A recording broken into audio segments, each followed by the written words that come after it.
Hello my friends, I'm back. This is Verbe Avoir, verb to have, Inshinga, kugira.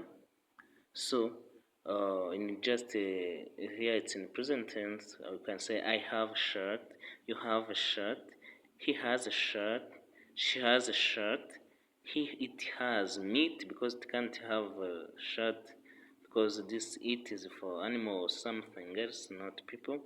We have shirts, you have shirts, they have shirts. And in French, the verbe avoir, c'est j'ai une chemise, je, tu as, il a, elle a, on a, nous avons, vous avez, ils ont, elles ont. So that is why I said j'ai une chemise. That is for example.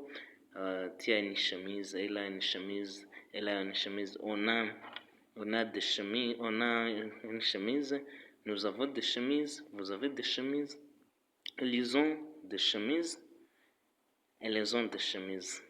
In Kinyarwanda it's mfite, ufite, afite, dufite, mufite, bafite. So that is mfite ishati, ufite ishati, afite ishati, dufite amashati, mufite amashati, bafite amashati, bafite amashati. So thank you. For full video, go to my YouTube channel and see full video. Professor Sam was sit here. Professor Sam 2025. Like, share, and comment, even subscribe, by the way. Thank you.